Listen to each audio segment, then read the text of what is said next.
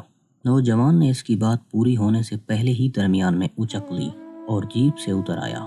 اس کے ساتھ ہی کبیر اور میجر آتش بھی اتر آئے تھے، لیکن جیپ سے اترنے کے بعد ان کے رخ مخالف سمت میں تھے۔ میجر آتش اور کبیر پہاڑ کی طرف جا رہے تھے، جبکہ نوجوان سڑک کے کنارے ٹہلتا ہوا دوسری طرف جانے لگا تھا۔ تو اس بوڑھے نے اتنی دور چھپا کر رکھا ہے لڑکی کو، ایسے جیسے کوئی شہزادی ہو۔ پہاڑ پر چڑھتے ہوئے کبیر نے جل کر کہا۔ وہ صبح سے میجر آتش کے ساتھ کشمالہ کو ڈھونڈنے میں لگا تھا اور اب رات ہونے کو آئی تھی۔ تھکاوٹ سے برا حال تھا، لیکن اپنے مفاد کی خاطر وہ میجر آتش کا ساتھ دینے پر مجبور تھا۔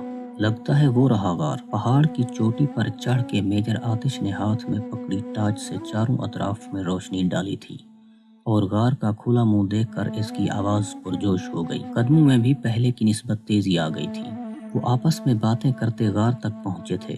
رات کے ہیبت ناک سناٹے میں ان کے بولنے کی گونجتی آواز کشمالہ اور زینب بی بی نے بھی سنی تھی۔ دونوں نے اختیار خوف سے جھرجھری لی۔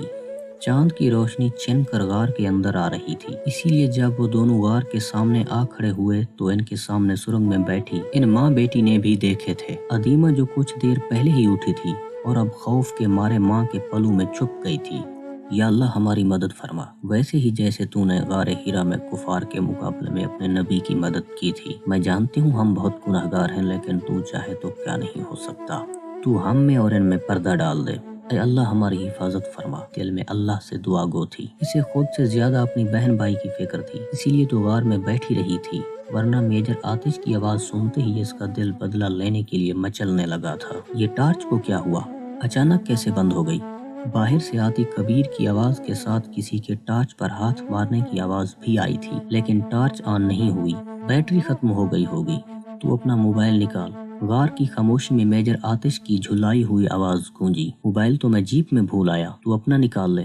کبیر کے کہنے پر میجر آتش نے اپنا سر پیٹا تھا۔ میرا موبائل 2 دن سے چارج نہیں ہوا، بیٹری ڈیڈ ہے، میجر آتش نے بتاتے ہوئے غار کے اندر قدم رکھا۔ باہر سے آتی چاند کی روشنی بھی اب بادلوں کی اوٹ میں ہو چکی تھی، جس کی وجہ سے غار کے اندر کا منظر غیر واضح تھا۔